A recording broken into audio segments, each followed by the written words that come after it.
And hello, welcome to the 20th episode of the Dead Soon podcast.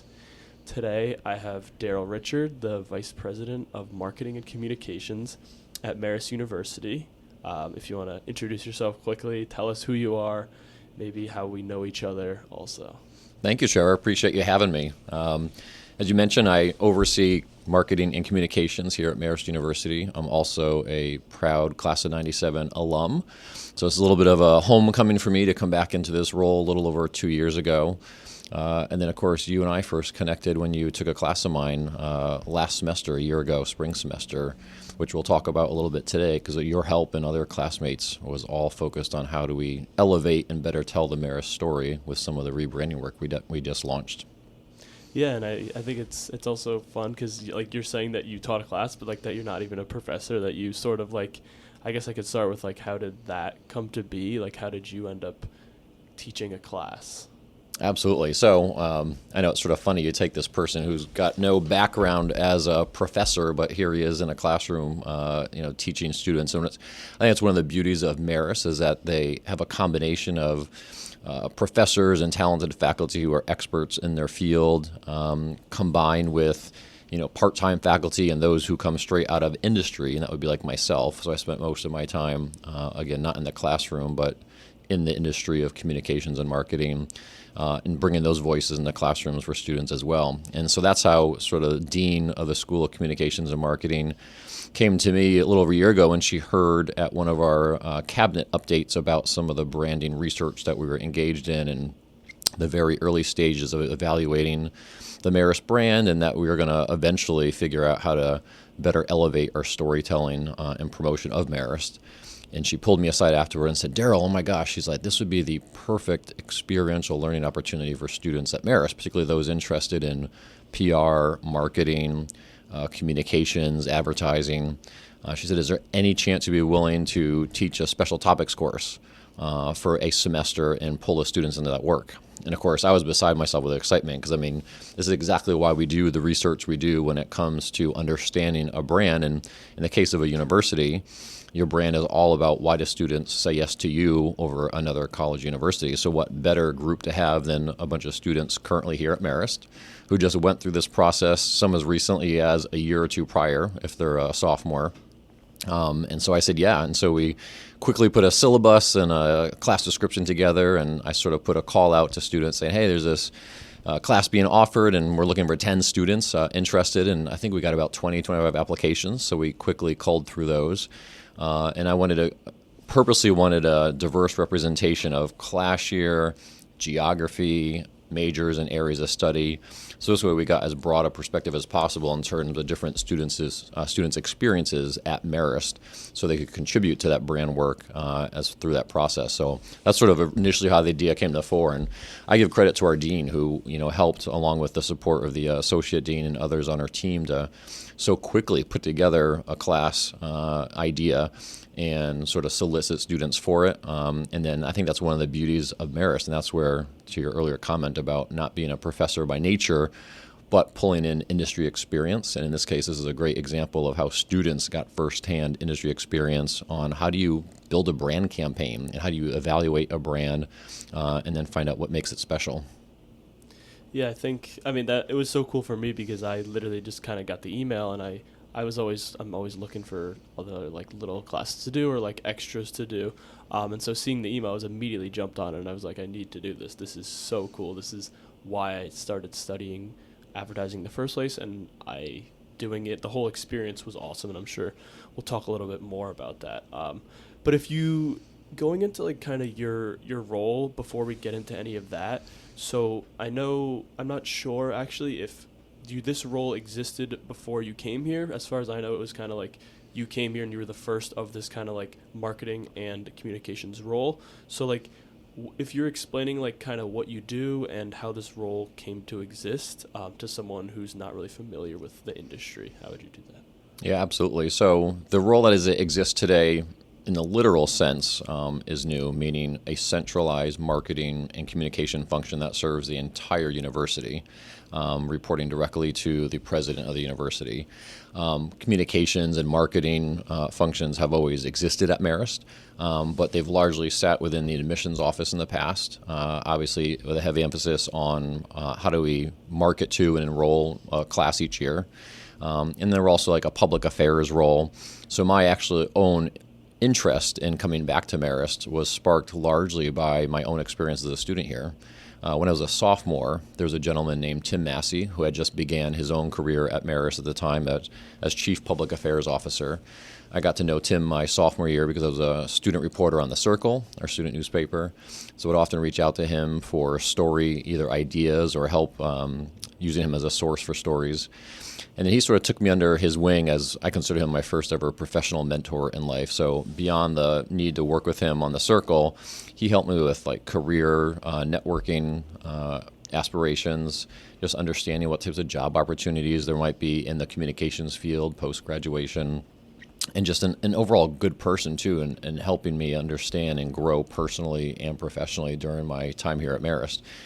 And so by the time I left here, I'd always said to myself, my goodness, one of my dream jobs, if I could ever be Tim Massey back here at Marist someday. Had no idea if that would happen, when it would happen, how that would happen, but just it was always just the seed was planted of that being an aspiration for me.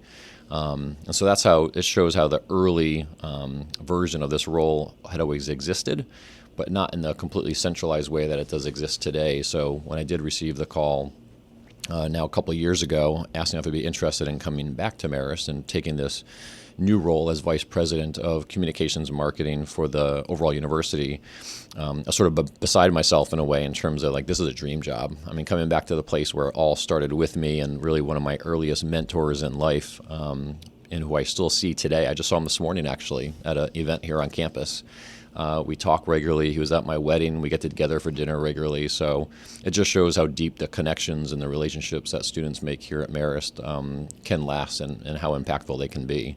But sort of a long answer to the current sort of structure of this role and why it sort of is new in its exact form in terms of the org structure, but the pieces of it have existed across the different parts of campus for many years. Mm-hmm. Yeah, that makes sense, and that I did know who he was, so that does connect the dots for me. Also, it's cool to see. I mean, there's so much of that at Marist, which is what makes it awesome. That there's this like generational, that like there's so many connections that go so far back, even as we're modernizing as a college. And then going into, so branding is obviously a huge part of your job, and it's a huge piece of marketing and communications in general. But for like the everyday person who might not care about branding or might not understand it super well, why is branding important, and sort of what drew you into this discipline and what excites you about it? Yeah, what's interesting, so, I'm not a brand expert by trade, meaning my degree from Marist is in communications with a concentration in journalism. When I was a student here, I thought I'm going to be a reporter my entire life, either print or broadcast was sort of my aspiration.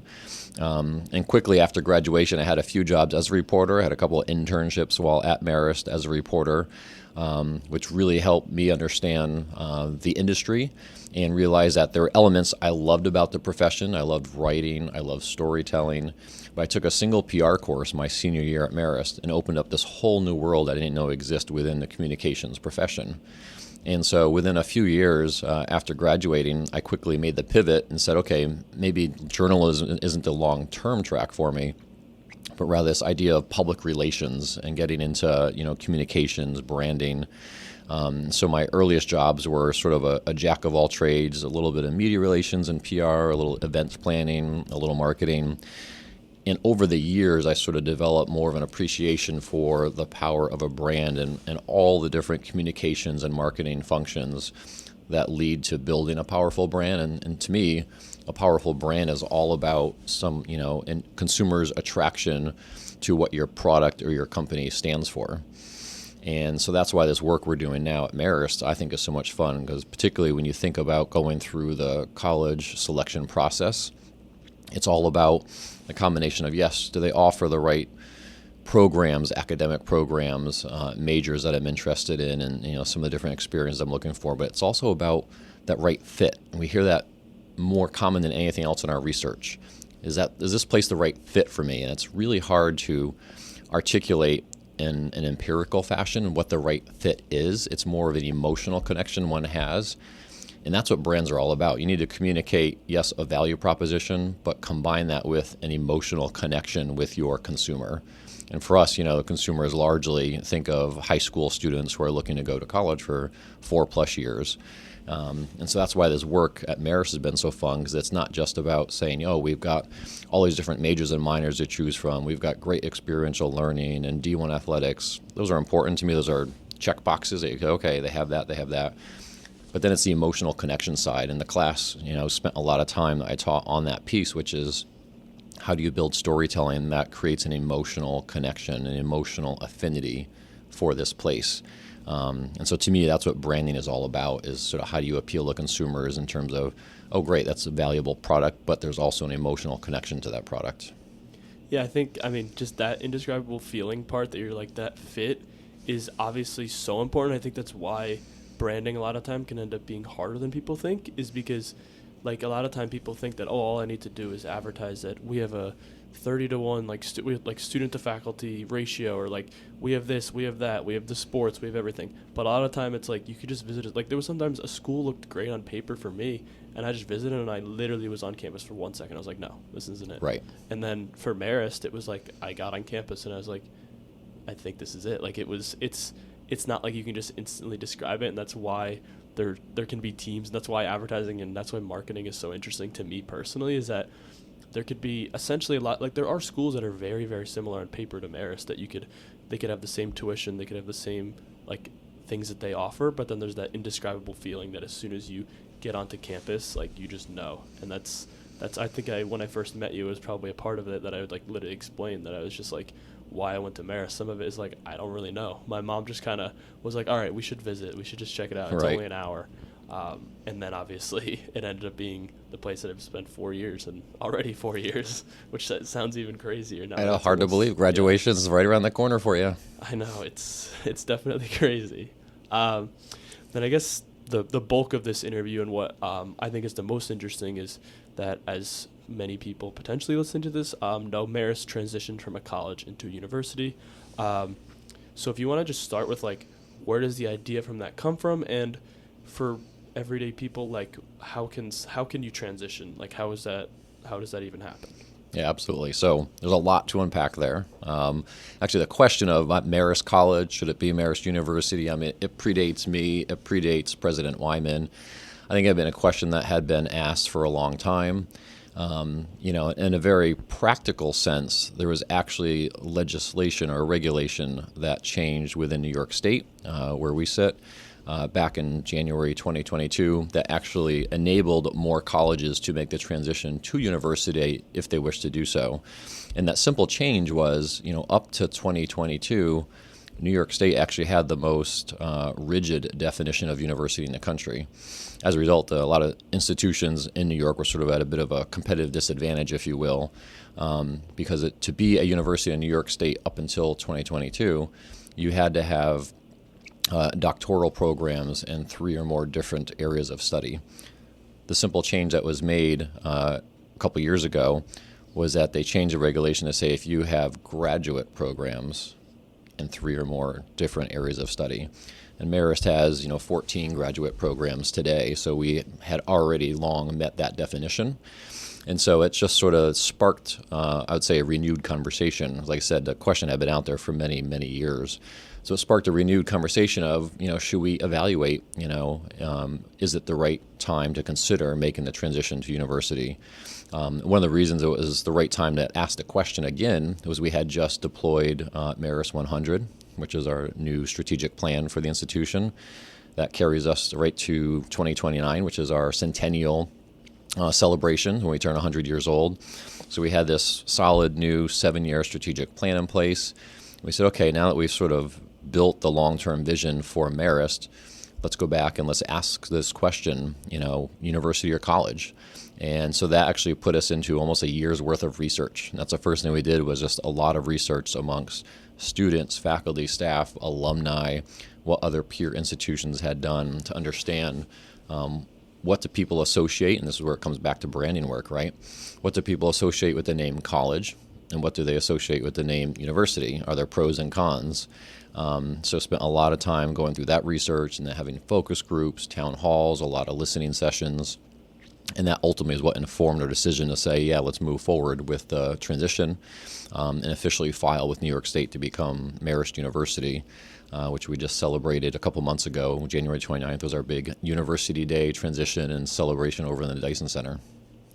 Yeah, and I think another part that was so important for Marist is that I believe we've discussed before, is that a lot of other institutions in New York kind of just instantly made that change as soon as they could.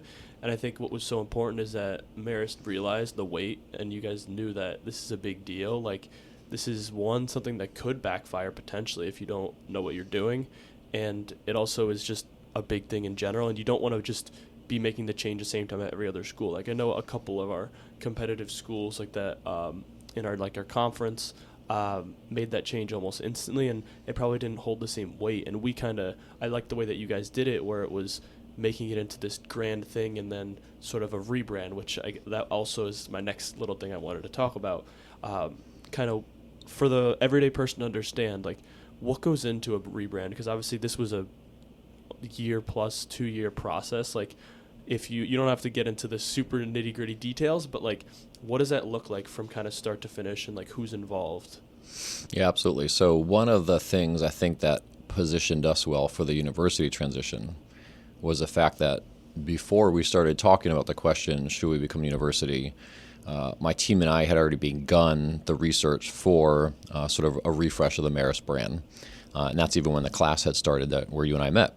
And so that process began on just evaluating what do people associate with the Marist brand, what are its most powerful and most positive distinctions, where are areas where we need to either change or maybe emphasize more based on what students are looking for in a college or university. And then several months into that work is when the university question popped up. So I often joke that it's sort of like Ghostbusters would say, don't merge the streams. And here's a case where we wanted to merge the streams because we took the brand work being done, combined it with our university research, and that actually gave us the ability that when we decided to become a university and make that significant transition, we were able to do it from a point of strategic storytelling and communications, and not just a single press release saying, okay, the vote was had, it's unanimous, we're going to become a university, and then change the name overnight. So going back to your question in terms of what goes into a brand refresh, if you will, or a brand campaign, you've heard me say already a couple of times in this conversation, it starts with research. You need to understand who are your current customers, what attracts them to your brand, as well as what are they looking for in general in whatever industry or product that you're a part of. And in our case, it's very experiential. We're a service industry. We're teaching. We're quote-unquote selling education and an experience of 4+ years in which you are really shaping your future career. So it's not like we're making widgets or selling some type of consumer packaged good in the grocery store. And so we need to understand what are families and students looking for when they go do their campus tours and, when they're trying to figure out where they want to spend 4 years and make a significant financial investment in their education. So that's why the research was done first. And then the second piece of it comes down to strategic messaging or positioning. So you take all that research and you try to distill it down to a few couple key points.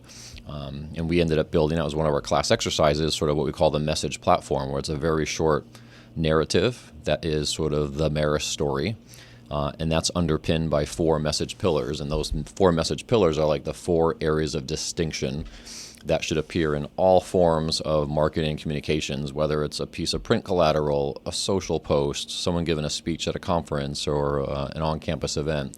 And always have not verbatim, but elements of those message pillars, because what we're saying is those are the 4 areas that make us most distinctive as a university compared to some of our competitors.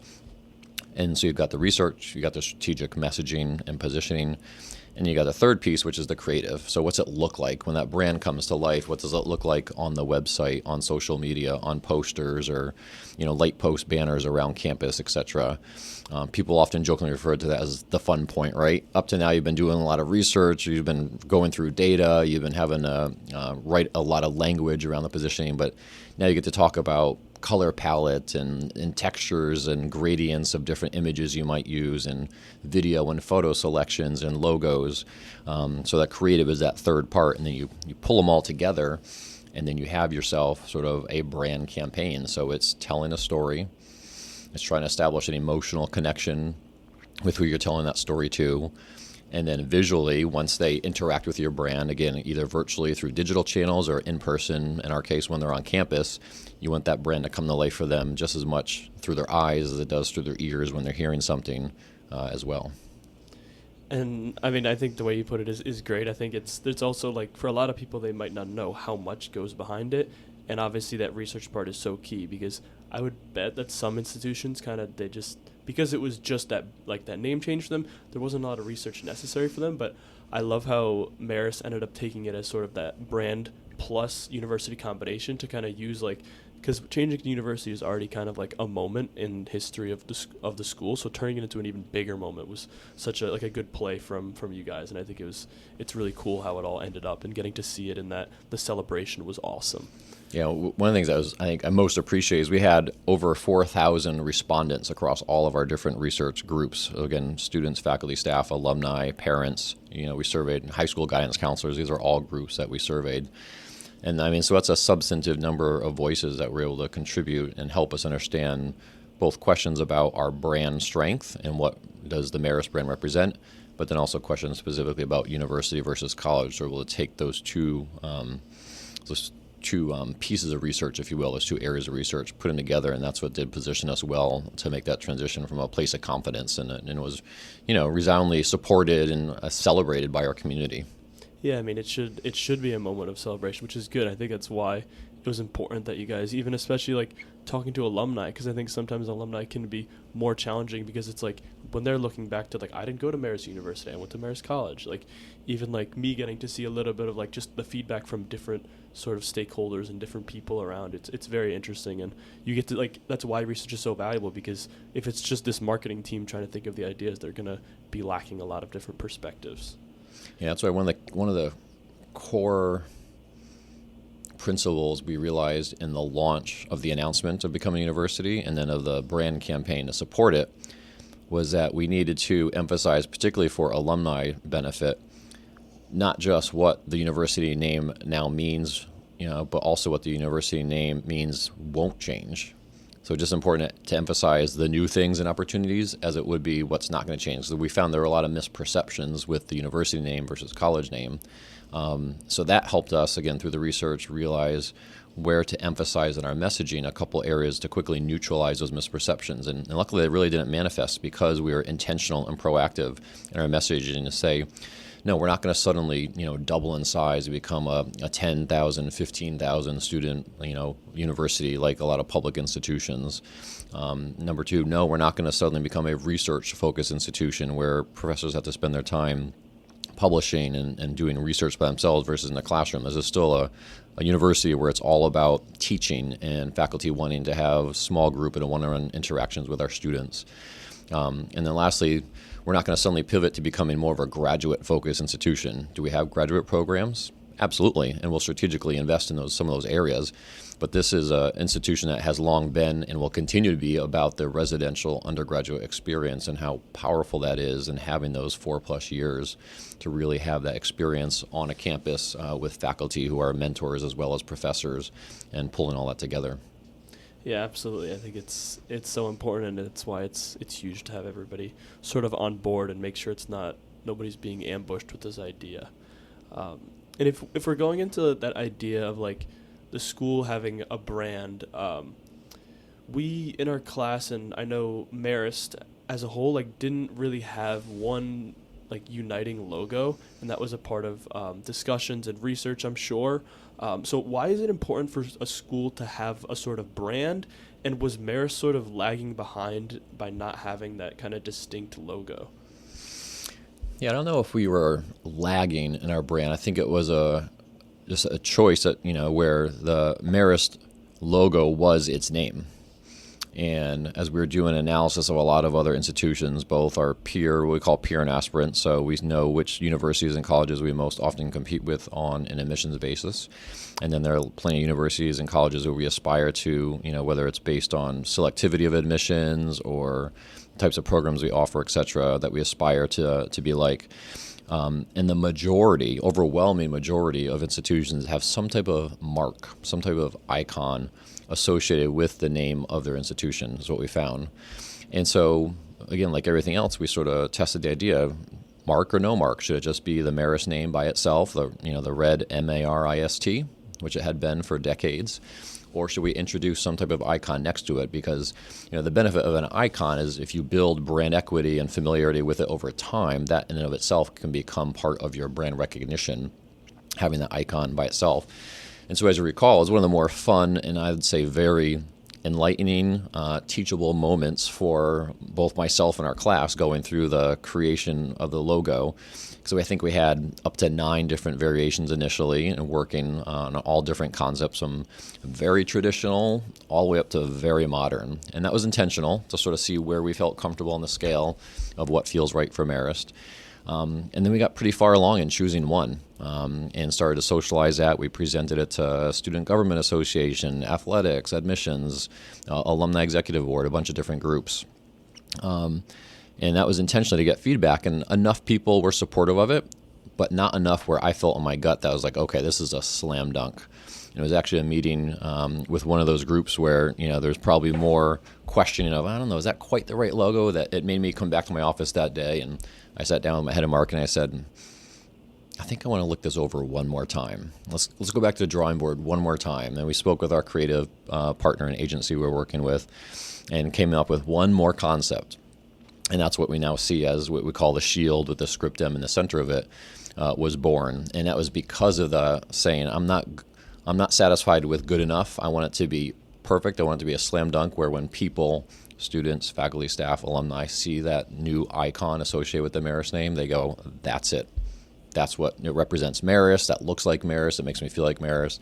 And we heard that in spades once we sort of then tested this new concept of the shield with the script M in it. So that was a really, I think, gratifying experience, but it was also a really teachable moment for all of us. And I remember talking about this in class and said, look, it shows that listen to feedback and never be afraid to make a change, even if it's a last-minute change. Like we had invested weeks and weeks of what we thought was sort of the final idea for the logo, but it was okay to make that change and ended up being for the better because now it's been, I think, a resounding success. And we've even seen through merch and other uses of it, it's been very popular with the new logo. Yeah, I think it's also a lesson to not get too attached to your ideas, especially before you've presented them to people. Like I know a lot of time it can be like, if you're just working within your department, it can be way easier or way harder to get that, like, even negative feedback sometimes, that necessary feedback, because it's like everybody's been working on this so hard. They may even feel an attachment to this idea. And I think, it's obviously so important. Like, you want honesty. You probably heard some really honest feedback that maybe at first was like, wow, but then it's like, I'm glad you said that, because if people were afraid to share their feedback, we could have ended up with something that we didn't want or something that doesn't fit with Marist. It was very like, even like when we were going through that sort of process of looking at the logos, like it was a lot of like, I think like maybe, or like, and then it was kind of just like narrowing it down to one, and we're like, I think that's the closest. But as soon as we saw the new one, we were like, yeah, like it's that same thing. It's going back to that indescribable feeling. It's part of why branding is so interesting. Yeah, it's such a good point. And I think something that I remind people often of, which is, I think it's a little bit ingrained in me because starting out as a reporter, you're used to having editors constantly shred your articles and edit them with lots of red ink or lots of track changes nowadays.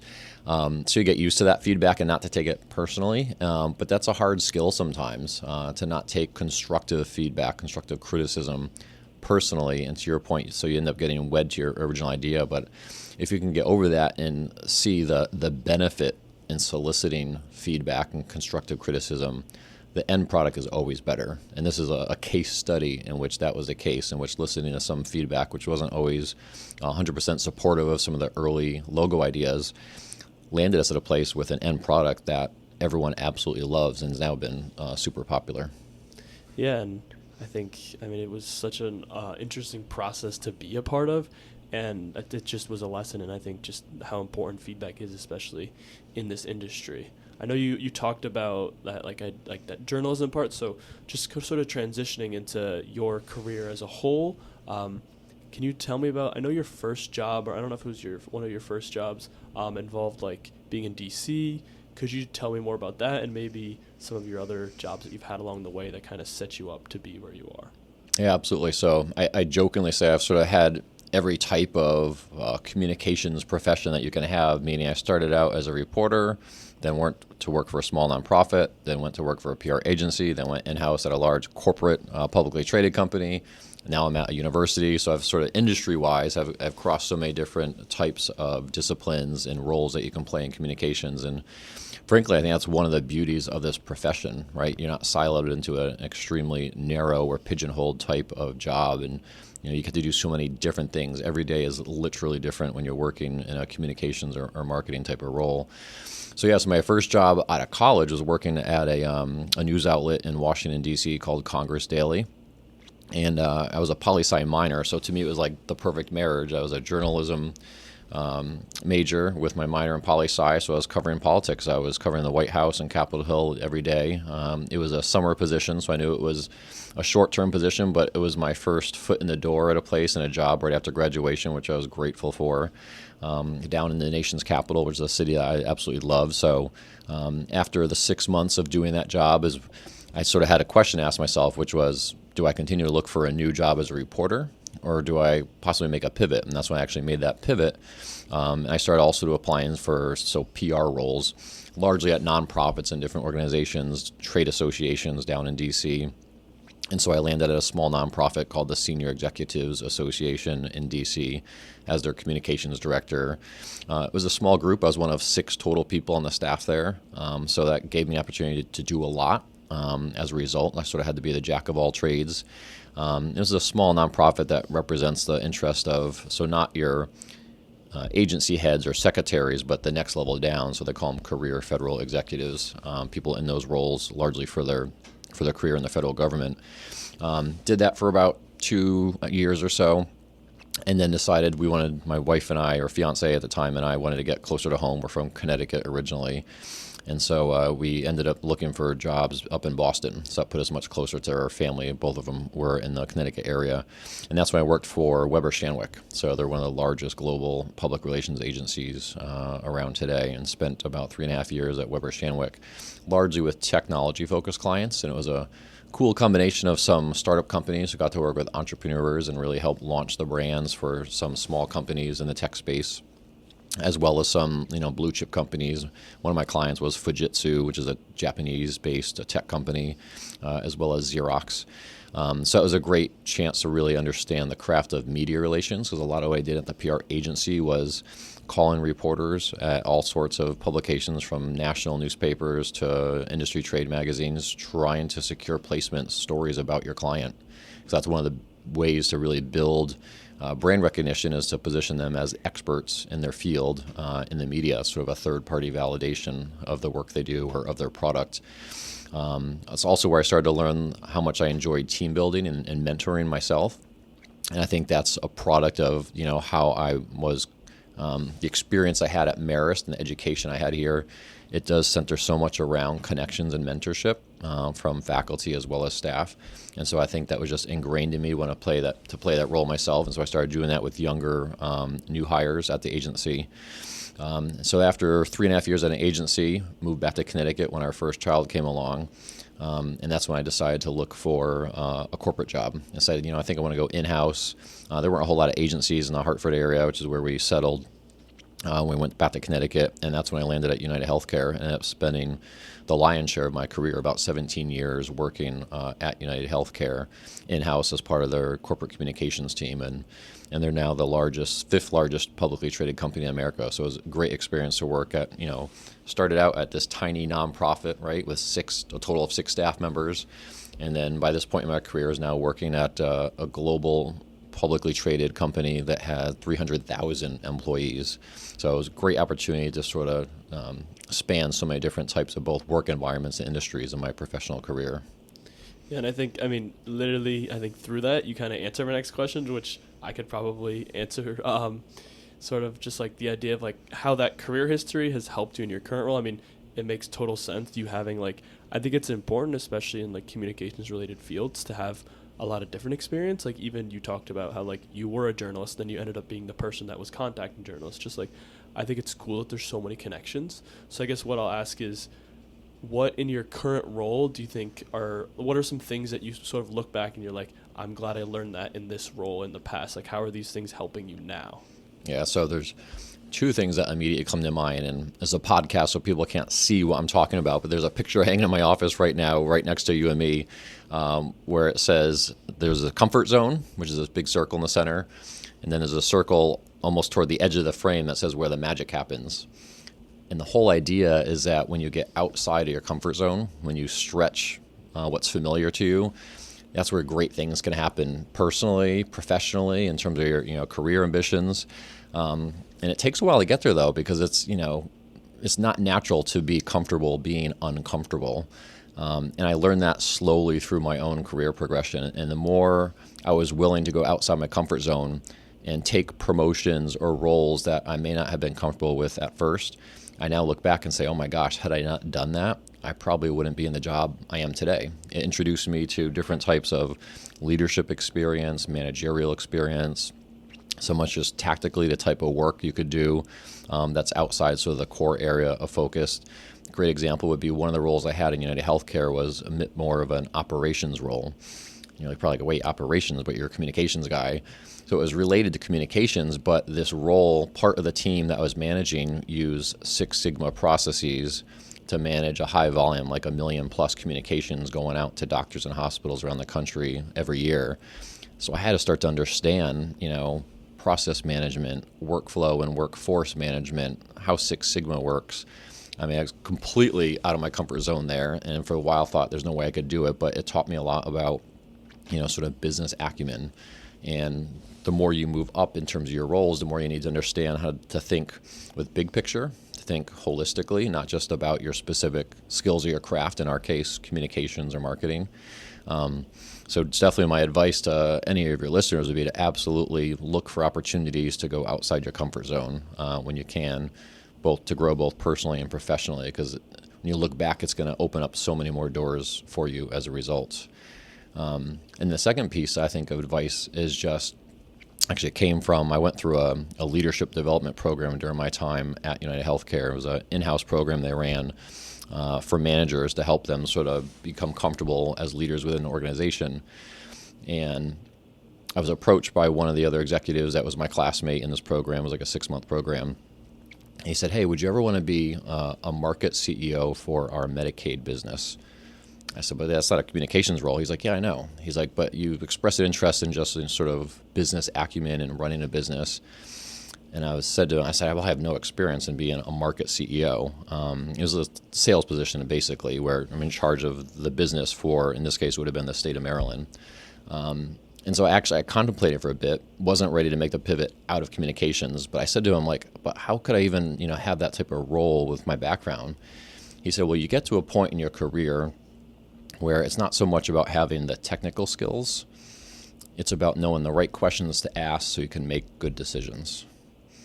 And that has helped me from that point forward in my career, no matter what role I had, just knowing that you don't have to have all the answers.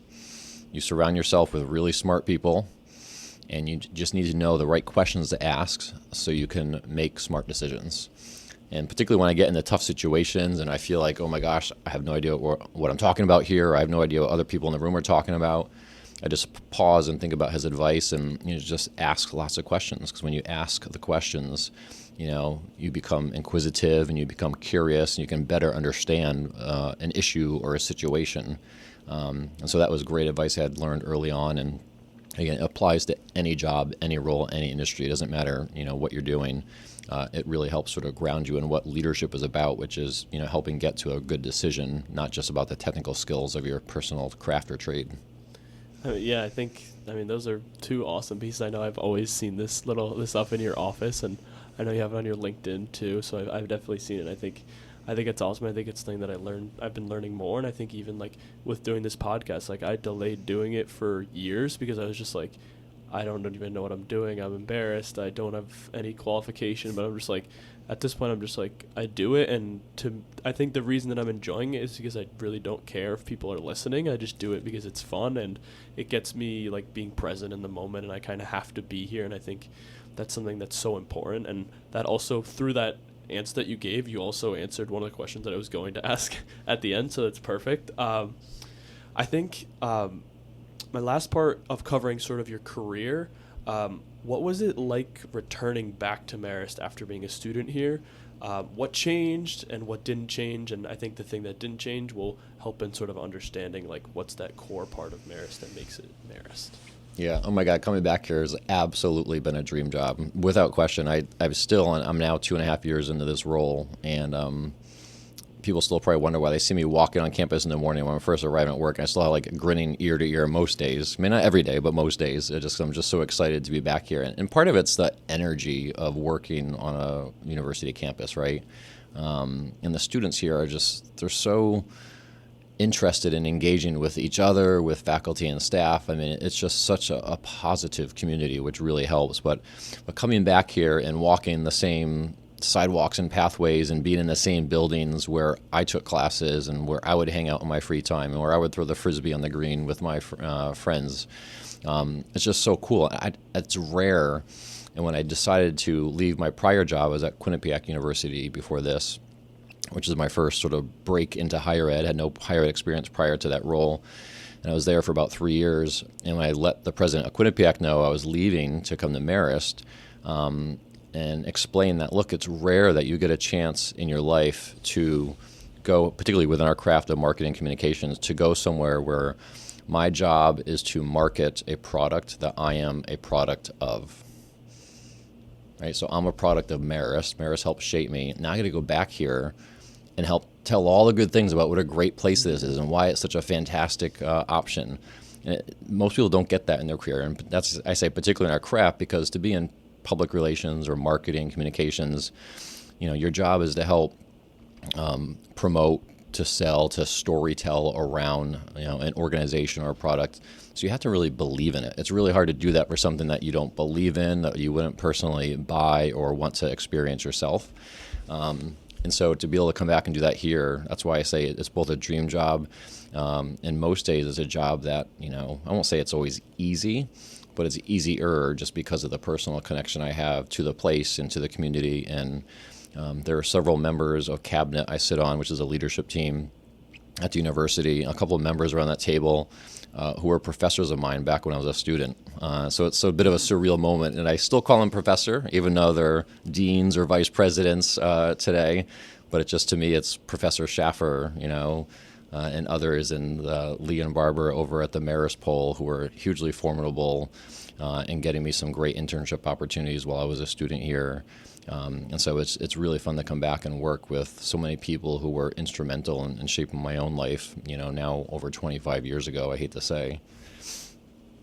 Yeah, I mean, that's another reason that Marist is so cool. And I think it's awesome hearing you even just say, like it's rare that someone gets towards that sort of like dream job and something that they are really like, you probably never thought that you would end up here. And I think that's another part that's sort of interesting that you talked about briefly, that transition into higher ed, because I know a lot of the time making a big career pivot can be very intimidating for people, or it's just like sort of not possible for some people. So how did you make that transition, and what were some challenges that happened with that? And I know a lot of the time, like if someone's transitioning into a different like part of their life, so much is changing, and then sometimes like like if you're like, I know in advertising, like if you're working at an agency your entire career and you want to shift to in-house, it can be very difficult, especially because you might not feel you're qualified. And like, how do you deal with that? Yeah. Before I answer that, do you have any guesses as to what my other dream job would be if I wasn't in this current role at Marist? I have no idea. I would think something else Marist, but No. My other dream job, I always said if I could go back and do it all over again, if I wasn't in communications, would be a meteorologist. oh, I'm fascinated by the weather. I could see you doing it. And it's a job where there's very little repercussion for being wrong. That's true. It's a very interesting career. I don't think I've ever met anybody that is a meteorologist. I would love it. I've always been fascinated by storms. I would watch like hurricane coverage or other storm coverage, and always wanted to be that person who most people think is a fool, but wanting to go right in harm's way. But I'll digress and go back to your question around making transitions, particularly of different industry or type of jobs. So I mentioned I always knew from very early on that one day I'd love to work on a college or university campus. And so when I received a call as a recruiter that Quinnipiac had hired to sort of look for the search for the new chief marketing officer, I was local, so it was a natural for them to reach out to me because it was close by. It was about half an hour from the Quinnipiac campus. And when I first received the call, I wasn't actively looking to change jobs. I was still at United Healthcare because I had been there 17 years at this point. But, I would often take these calls just to, hey, it's always good to make the connections, understand what the opportunity may be. And after my first meeting or two, it started to really spark more of an interest than I thought it would in making the transition and what the university was all about. So long story short, one thing led to another, and they ended up making me the offer. And they said from the onset of the search that the president of Quinnipiac at the time was very interested at looking at candidates both from within higher ed, but also looking the non-traditional route and taking candidates who did not have any higher ed experience and just had professional communications experience, which of course is me. I had never worked at a college or university before. And so I will forever be eternally grateful to Judy, who's the president of Quinnipiac, for taking a chance on me and taking someone outside of higher ed into that role. But one of the things the recruiter ended up saying to me at the end when he called to offer me the job and let me know I was a candidate that they've decided to make the offer to was, he said, look, Daryl, I know you don't have higher ed experience, but one of the reasons that I think you got this offer is that you simply out-hustled the competition. I think that comes back to our Marist students profile a little bit too. Like our Marist students are just really hard and passionate workers. And sort of that paid off, that very early experience, and I guess one of the values that was instilled in me as a Marist student sort of played itself out in this job change. And what they meant by that, so I just prepared a lot of research. I came to my interviews with this intentionally, there's a little bit of theater involved here, but intentionally with this thick notebook of all my research at Quinnipiac and all these sections that as questions came up I could point to and be like, oh yeah, I understand, back 18 years ago when this happened, or oh, I saw you were in the press recently for this. So it just visually showed to the members of that community who I was interviewing with that you were interested in the job, you did your homework, you really are interested in the place and the people.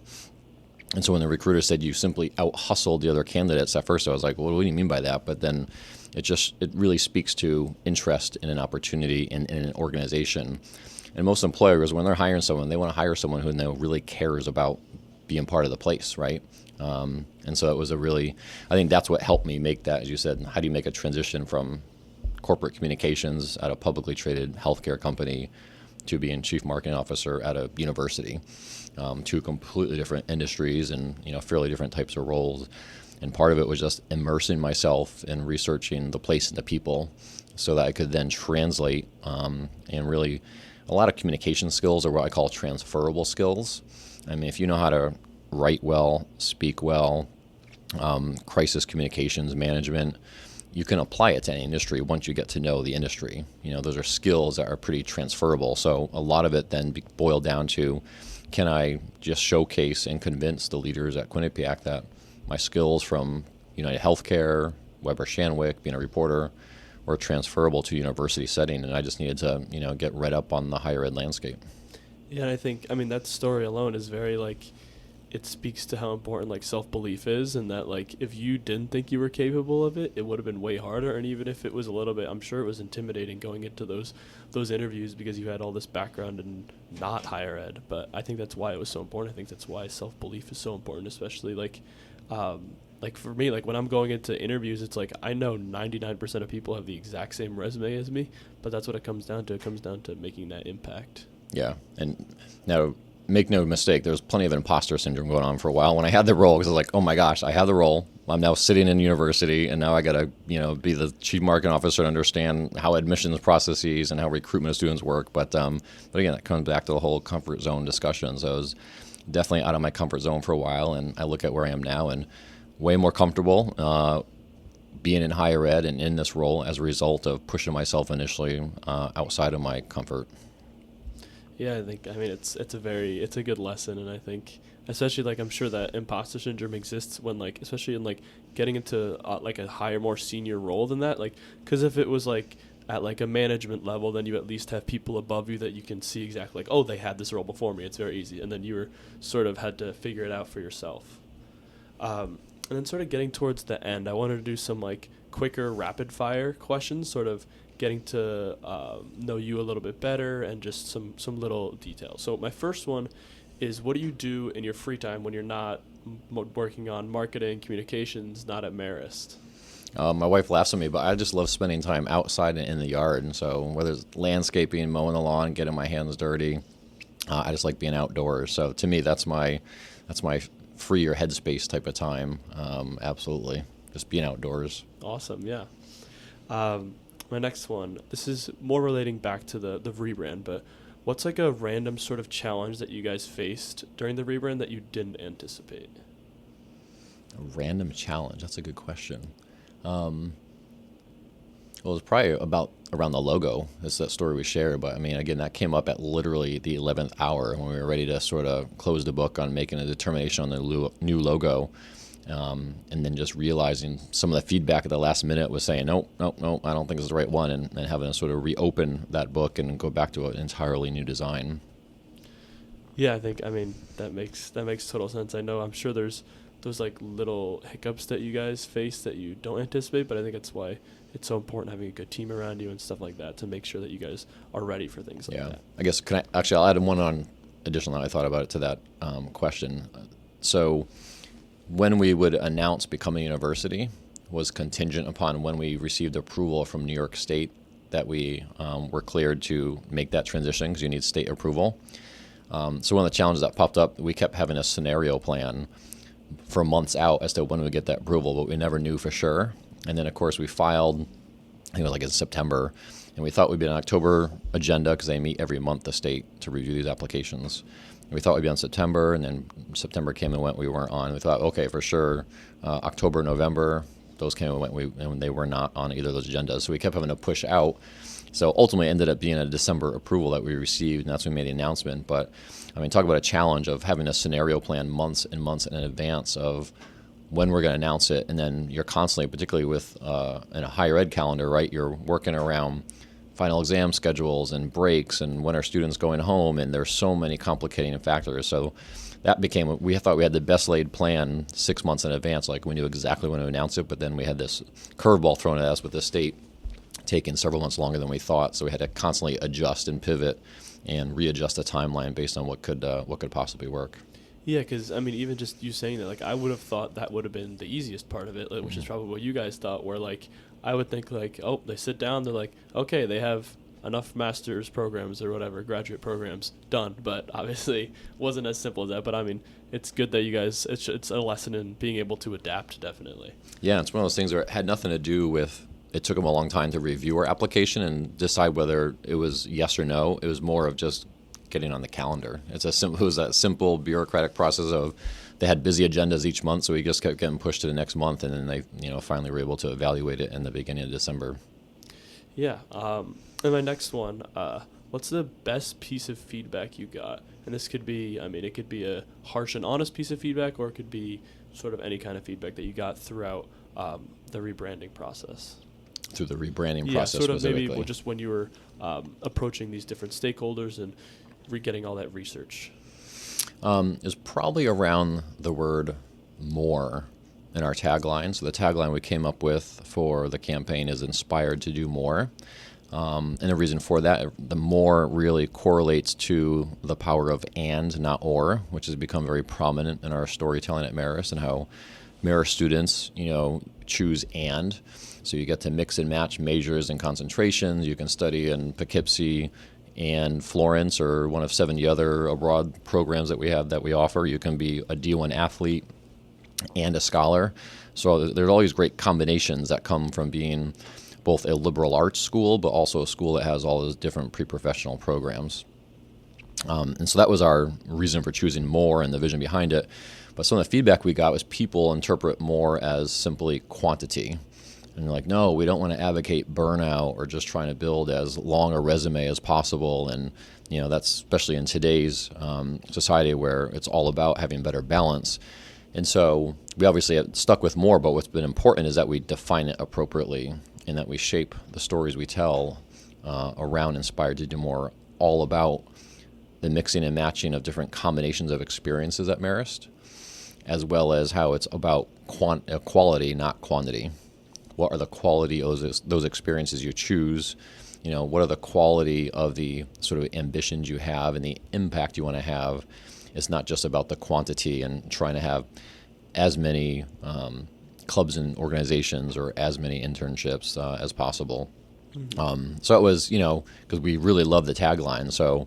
But again, that's where feedback helps crystallize it. So that helped us sort of crystallize our focus on the types of stories we tell have to emphasize more being all about having access to and not or, and the idea that it's all about quality, not quantity. Yeah, I think that's also a great example of like how a lot of time like you can be in a sort of echo chamber where it's like you have this tagline, you're like everybody, like to everyone here it makes total sense, but you show it to someone from a different discipline or just who has had a different background or even just interprets a word slightly differently, it can totally change it. And that's, it's important because it's important why people are like, it's important to be honest in these situations. That's why you guys are holding these like focus groups and why you guys are interviewing so many people to get this done. Yeah. And then, the one that I alluded to you already answering was like sort of best piece of career advice that you ever got. I know you talked about that a lot. If you have any other little things, you can, if you have anything more you'd like to share, I know you dove into that a lot, but. I think, I guess one additional thing I could add is the importance of being a good listener. And, sometimes throughout my career, people said, oh, you're not assertive enough or you don't push back enough. And I always scratch my head with that in the sense of, one doesn't have to be, and assertive doesn't always necessarily mean aggressive, but sometimes they can be misconstrued. But, my approach has always been to sort of just really listen a lot to what people are saying and then process and then speak up when you have something that's meaningful or quality to offer, not just speaking up for the sake of hearing yourself speak or feeling like you have to contribute. And so actually was someone had pulled me aside after a meeting and said how much they appreciated that.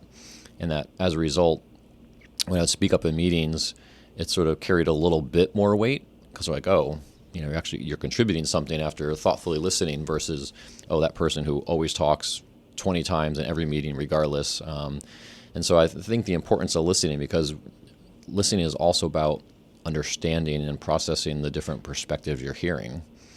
And I think our roles as communicators in particular, when you're in this profession, it's all about connecting those dots. It's all about finding the common message that's going to resonate with as many people as possible and understanding whatever message it is that you're trying to deliver. So quickly rushing to either a judgment or to a solution without understanding the example we just talked through with the interpretation of the word more. Had you not listened to feedback and others' perspectives on it, you may have been completely blinded to then making sure that you can sort of nullify what some of the misperceptions of the word might be. So I think being a good listener is really important. It's also really important just from a human relationship building perspective.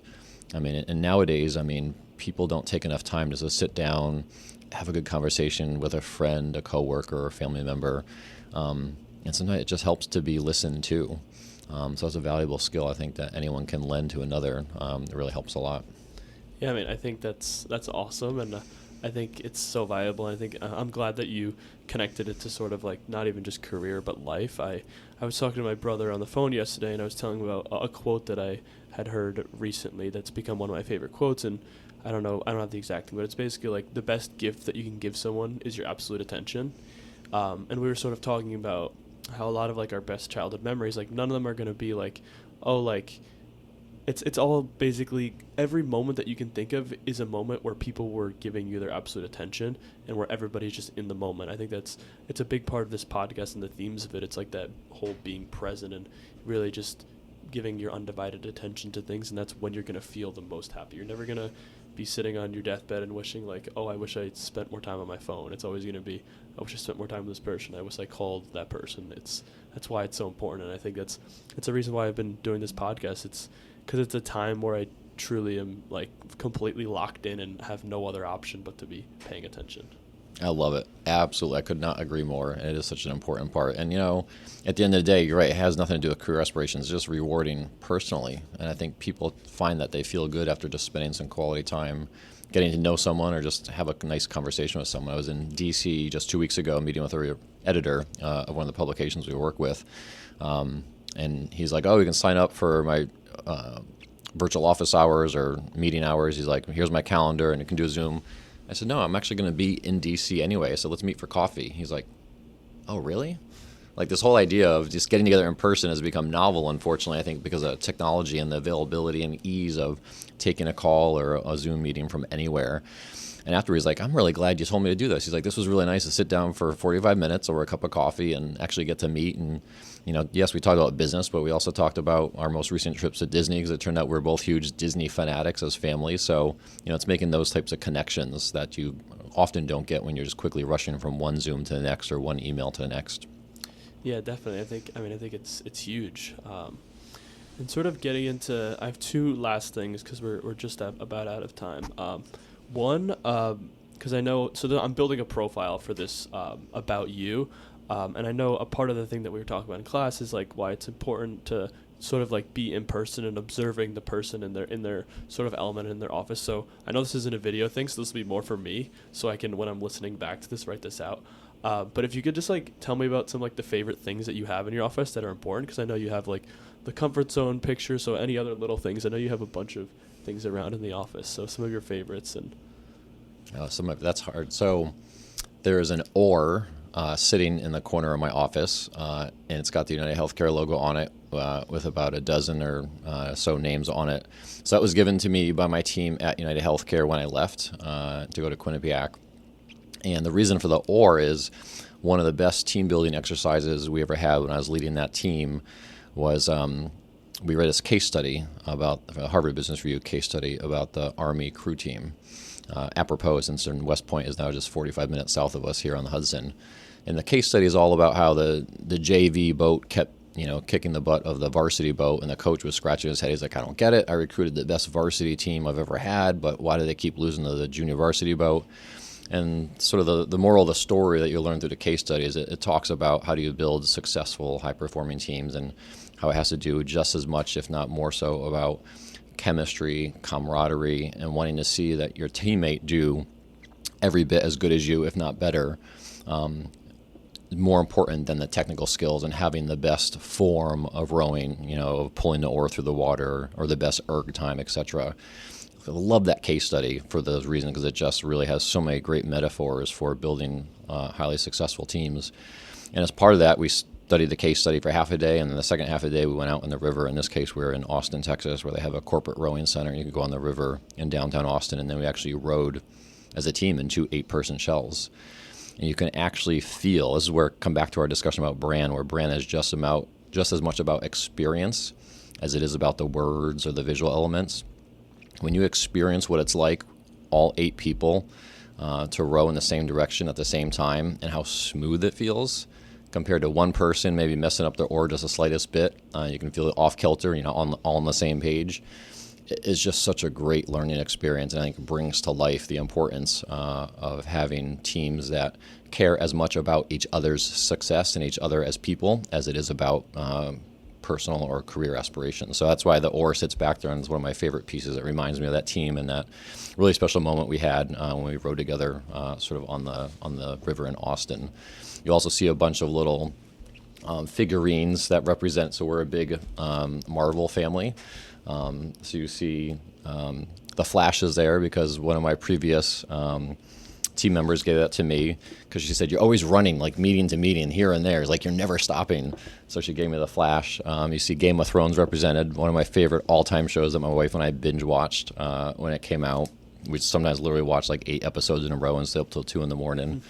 The Hulk is by far not just my favorite, let's just say he's the best Marvel character. I mean, come on. He's like, no one can beat the Hulk. So, and then Walking Dead. Huge zombie apocalypse fan. Any show or movie you can bring to me that's about a zombie apocalypse, and I'll watch it easily. So that's why you see those represented there. So that's another fun little aspect that showcases different parts of, I guess, both personal interest and personality. Yeah, I mean, I think it's awesome. I definitely the or I'd always seen, but I don't know why I never asked you. So I think that's great. I never noticed the United logo, which makes more sense to it. I just like saw the all the names, and I was like, oh, I guess he coached a team, and I just never even thought about it. Never rode in my life till that occasion. Yeah, I mean, it's so cool, and I definitely, that's why I think this is so important. Like, even obviously, like, I'm on campus and it's so easy and I walked here, but like, if we did this not in person, it's just like, it's a totally different feeling, like what you were talking about. It's why a lot of time interviews these days it's just a little strange sometimes, because it's like everything is on Zoom. And I mean, obviously it's so convenient and easy, but I even, like, when I was in my internship over the summer, it was like, there'd be times where like we're all like 10 feet apart from each other and everyone is still on the Zoom meeting. And it's like, a lot of time it's like, it would be so useful to just be in person, and just like sitting around a table would be so much better. Couldn't agree more. And the more we can do, the better. I mean, to a degree, I think I see this in a fair amount of Marist students, and there's a desire to be connected personally and not just through technology. And I think that could almost be a superpower of sorts, because in today's day and age, it's just so easy to be tethered to your technology and to turn to that as your form of communication. And so it's sometimes almost returning back to the basics can be some of the most powerful things that you can do. Yeah, absolutely. I mean, this interview has been awesome. We've gotten a lot like more, and I think there's so many little pieces of advice and things that people can learn from your career journey, and even just your personal notes that you've added in. I appreciate you sitting down and helping me out and being a part of this. And I can't believe I'm almost done with Marist. It's pretty crazy, but I do also sometimes think about that whole idea of like how cool it would be to like eventually return to work at Marist, because I mean, I've had such a great experience, and like you said, it's like the best person to be working at Marist is a lot of times someone who loves it and had a great experience with it. It's like, I'm an advocate for it. Like, my cousin visited last weekend and I was talking it up. I was like, yeah, like it really made me appreciate how perfect everything has been. And it's like, nothing has really went wrong for me at school, which probably jinxing to say that, but it's only 6 a couple weeks weeks or so. left. So, yeah, I don't know. It's been great. And I definitely, having my experiences with an internship here and like taking that class, and I've learned so much outside of the classroom here, which has been awesome, which is why I think Marist is so awesome for me. That's great. Well, I appreciate you having me on your podcast to talk through and have a great conversation. I was so glad we made that connection over a year ago now for the class that we took together, and since worked together as well in our office last semester, and that's been fantastic. Now I've got plenty of time to just watch how you grow and progress in your own career. And I have no doubt that you'll stay connected to us back here on campus. I know you're not that far away, so keep in touch, and I can't wait to continue to see what you do now that you're going to head out after crossing that stage in about 6 weeks. Yeah, definitely. It's been awesome, and yeah, I definitely appreciate it very much. So thank you so much, and thank you to anyone who's still listening. I appreciate it, and this is the 20th episode, which marks halfway. I made my goal for this year to do 20 episodes this year, so I'm already looking pretty good on my pacing. So, yeah, I appreciate it, and thank you. Thank you.